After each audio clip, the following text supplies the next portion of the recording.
First of all, I would like to thank you, MSA at Carthage College, for organizing this event. Today our talk will be about Muslims' interactions with non-Muslims in the light of Quran and Hadith. And as you can see over here, the topic for the day, and there's one word that I would really like everybody over here to understand, and that is the word Hadith. A lot of you already know what Quran means, so let's see if anybody knows what is Hadith. So you know what Hadith is? Okay, so yeah. So one form of Hadith over here is that whatever Prophet Muhammad sallallahu alaihi wasallam said. Another form is what he did. And the last form is, there's one more form. If he noticed his companion doing an action and he did not oppose the action. So he noticed his companion doing something and he did not oppose it. So there are three forms of Hadith. What Prophet did, and what Prophet did, and what Prophet kept quiet when he noticed one of his companions doing the act. Now before we move forward, understanding the interaction between the Muslims and the non-Muslims in the same community, in the same society, we need to first understand who is a Muslim. What basically defines a Muslim? Muslim is somebody who submits to the will of God, which means that it is an individual who has come to a state that I do not exist. My will does not exist. It is by the will of God I do whatever I do. So basically, Muslim means the one who submits to the will of God. So the word Muslim comes from the word submission to the will of God. So that's what basically this individual is. And what exactly does it mean to be a Muslim? What does a Muslim believes in? First of all, a Muslim believes in one and only one God. And only one God needs to be worshipped. All the prophets sent by that one God needs to be believed in. And Prophet Muhammad need to be believed in as the last and the final messenger from God. Then all the celestial books, the heavenly books that have come from the God, they need to believe in them. They need to believe in angels. Muslims need to believe in Day of Judgment, that there's going to be a day when people will going to be answerable for their deeds. So if they have come to their Lord with good deeds, they will going to go to the heaven. If they have come to the Lord with the bad deeds, they will going to go to the hell. So those are the belief systems of a Muslim. Now before we move on, I need to, again, pay a little emphasis to the message given to us by the Holy Book. This really, truly tells us that Islam is a religion of peace. Islam is a religion of mercy. Just look at the opening chapter of the Quran, which is actually called the opening, Al-Fatiha, and for the very reason I'm displaying over here the Arabic text, and also there is a translation right next to it. I would like to go over the first 4 verses from the Holy Quran, from the Holy Book. So here in these verses, we're going to be talking about Quran, the God, and the mercy. Look at the very first verse. Quran opens up what? In the name of God. In the name of God, the most gracious. I'm slowing it down so that you can look at the meanings and think about it. In the name of the God, most gracious, the most merciful. This is how the God is introducing himself to the believers. This shows that he is instilling in them mercy. And he wants them to be merciful. And that's why he says in the very next words, all praises belong to the God. All praises belong to the God who is the Lord of the worlds. Why all praises belong to him? Because he is the Lord of the worlds. And then he says, the most gracious, the most merciful. He is the Lord of the worlds. So He is most gracious, He is most merciful, and that is the reason you all coexist. And that's exactly what I want you all to do, to be gracious and merciful. Now look at the third verse. He says, I am the master of the judgment. I am the one who has the right to judge. I will be the one that will going to judge you on how well you did or how bad you did when I gave you an opportunity on this land. These are the opening verses. Then I would like you to look at the next slide, where this is chapter 21, verse 107 from the Holy Book. The name of the chapter is the Prophets. And the God is saying, O Prophet Muhammad, we have sent you towards the worlds as the mercy for the worlds, not just for the humans, but for all the worlds you are mercy. Now there's so many examples from his life that talks about he being the merciful. For example, I would like to share with you the story of a woman in Mecca who used to wait on her rooftop every day, waiting for the Prophet to go past her house. As soon as he would go past her house, she would throw garbage at him every single day. Now think about it. Back then, garbages were not packed in plastic bags. The container would have everything in its original form being dumped on a person who is a prophet, but he would never get mad at her. Never get mad at her.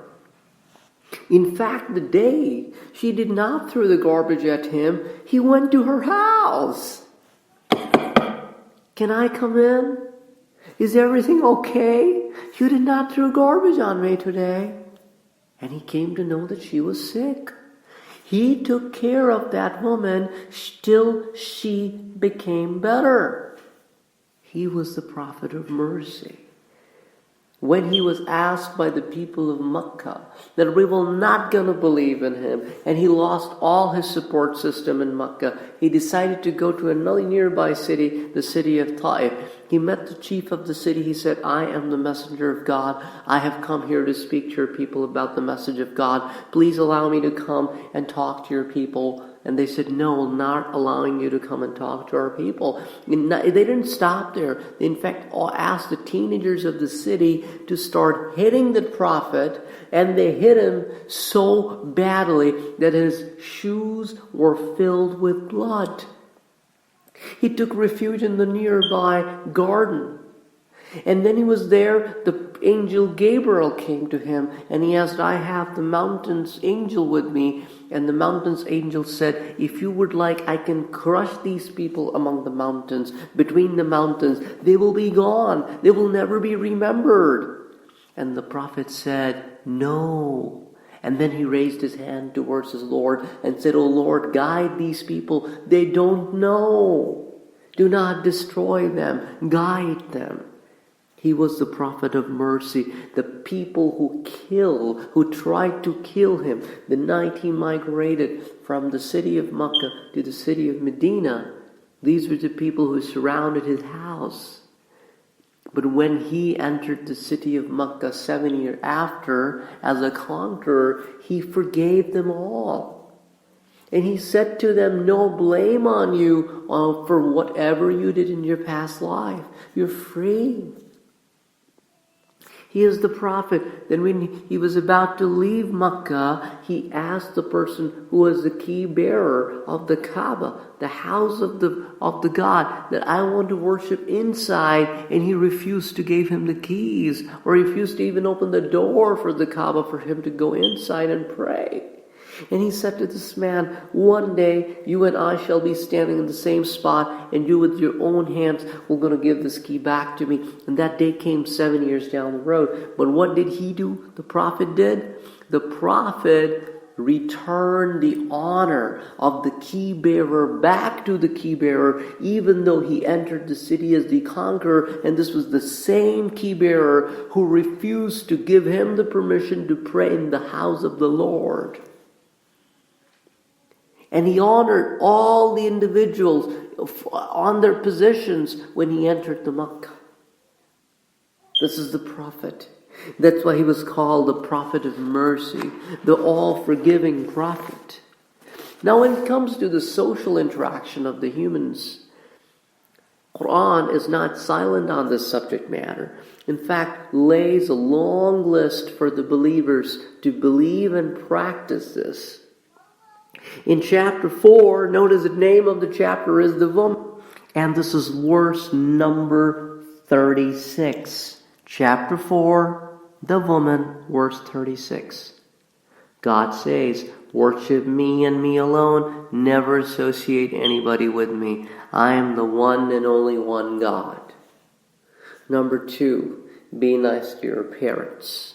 Be nice to your parents. Number 3, and to your relatives. Number 4, good to orphans. Number 5, good to the needy. Number 6, good to the neighbors who live near you. Number 7, good to the neighbors who live far from you. Number 8, and the companions that you ever come in contact with in any capacity, in an office setup, in a group setup, in any setup, your companions, treat them well. The travelers, help them when they are in need. And then the people who come under you, as probably your employees, as under anybody that you have been made supervisor over, take good care of them.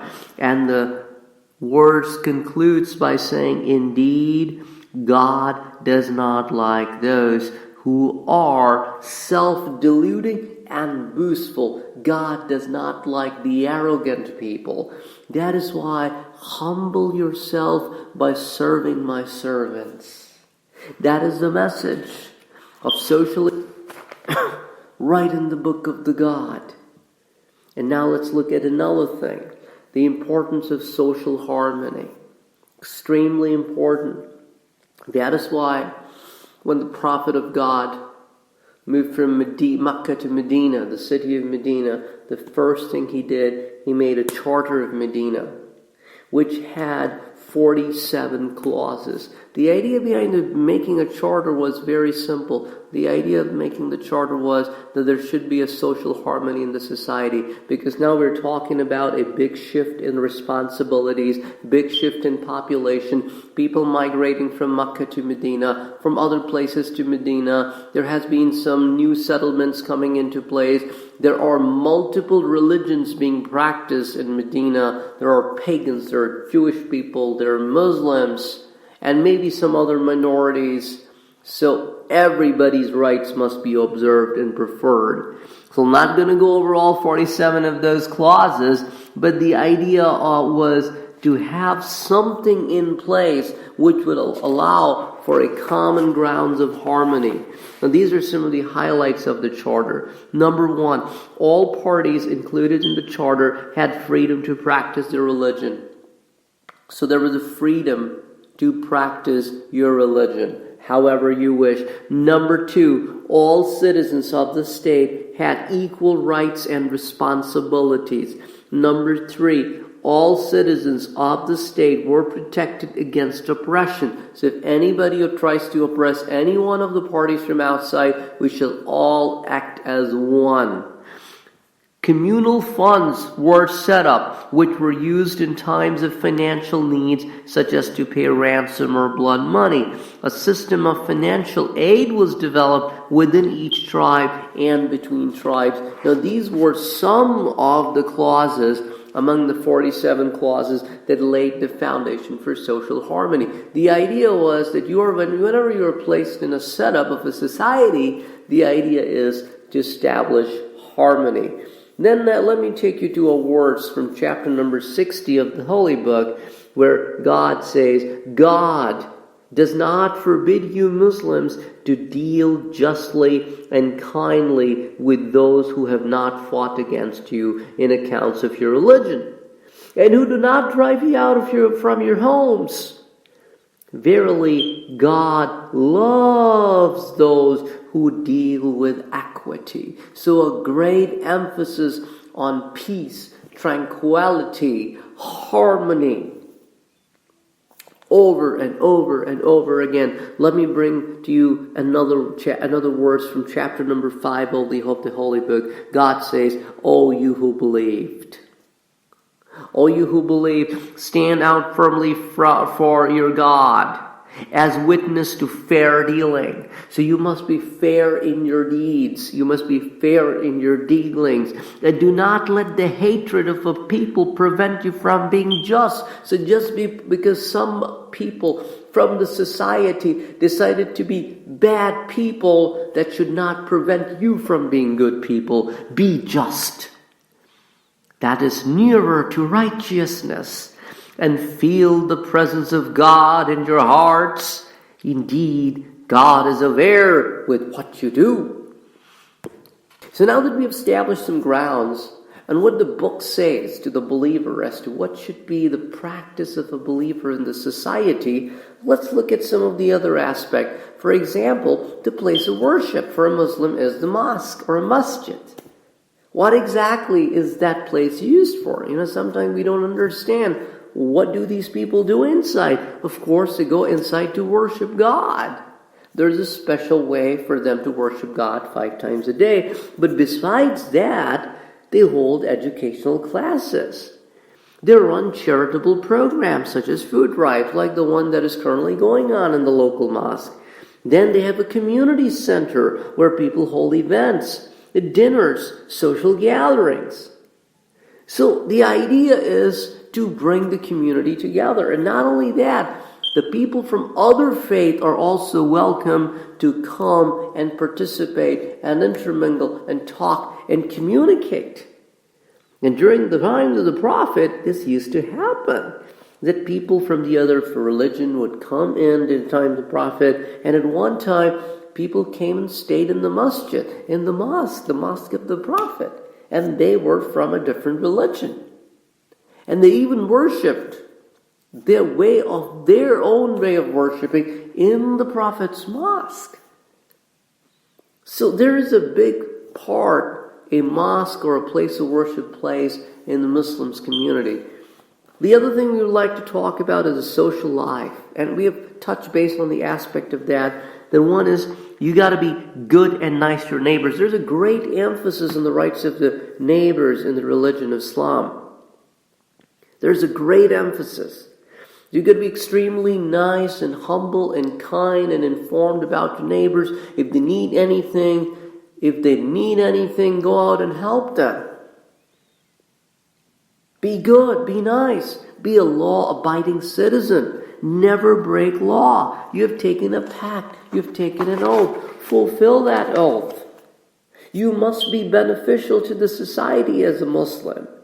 The Quran, the God, and His Prophet has constantly taught the same message, that be a model citizen. Be beneficial to the society. You have an obligation to encourage good and prevent evil. And you must be just and fair in all your dealings. You have an obligation. That's why in one of the chapters of the Holy Quran, chapter 23, the name of the chapter is The Believers, in which God says to believers that submit yourself humbly to me in your prayers.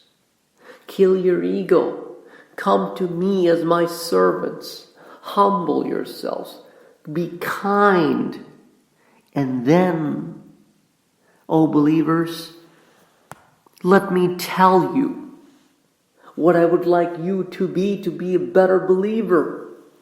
You know who are the better believers? Those who are successful. And how do they succeed? They are humble in their prayers. They are submissive.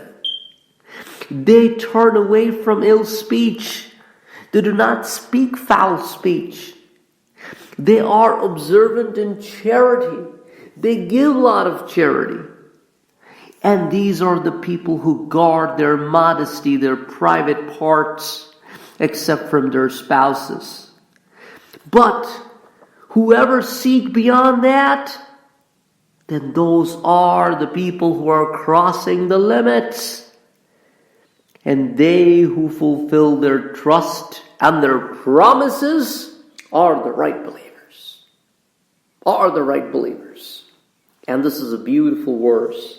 A beautiful verse from chapter 57, the rank. The verse is number 2, in which the God is saying to the believers, O you who believe, why do you say that which you do not do yourself? Do not be a hypocrite. Live up to your words.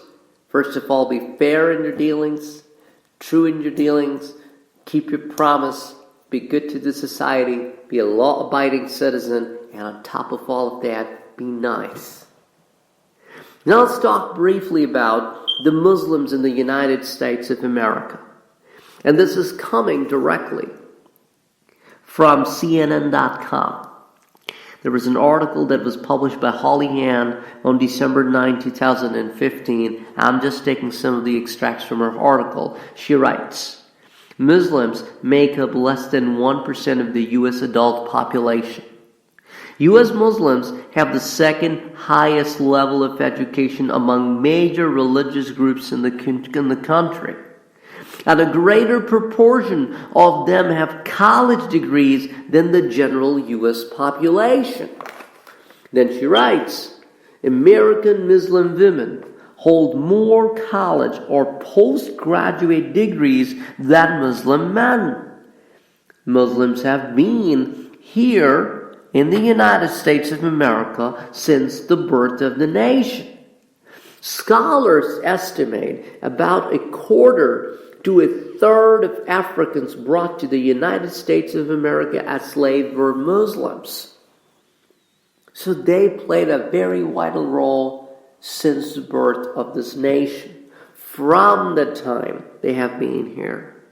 Besides that, Muslims have contributed tremendously in different fields and walks of life, for example, just in medical science. The Islamic Medical Association of North America estimates that there are more than 20,000 Muslim physicians in the United States. American Medical Association indicates that 10% of all American physicians are Muslims. If you're looking at the charity groups, you're going to find so many of them as well. Just to list a few, we have a Bay Area Islamic Networks group. We have the Ummah Clinic in Los Angeles, the Chicago Inner City Muslim Action Network. We have the Dearborn's Axis. We have Helping Hand. And there are so many of them. If you Google, you look for these people. Then, if you look in science and engineering and sports, there was a Muslim who designed the Sears Tower, which is now the Willis Tower, and the Hancock Towers in Chicago. Then Muslims contributed to developing the chemotherapy mechanism that treats brain tumors. And you're going to find Muslims in all walks of life. They're lawyers, they're educators, they're lawmakers, they're athletes, they're soldiers. In every walk of life, you're going to find them contributing to the society. On top of that, this is the last thing I want to share with you today, and we're going to call it a night. And this is a contribution of Muslims to the society and the political system. How many of you know the political system contributions in the United States of America of Muslims? Yeah, I mean, like, there are 2 members of Congress, exactly. Local elected officials, such as mayors of cities, judges, and people in the state legislature across this country. I mean, like, tremendous amount. The reason I'm sharing all of this information with you, so that we get a different way of looking at things, that these are the people who have contributed to the society. These are the people who are part of the society. They are the citizens of the United States of America. They are Americans. They are the law-abiding, contributing people of this society. So the idea is that today's coming over here and speaking to you all is basically to increase the awareness. It's just an effort to educate. We learn from each other, and that's how we improve and coexist. I hope you would have enjoyed this, and thank you for your time. I hope you would have enjoyed this, and thank you for your time.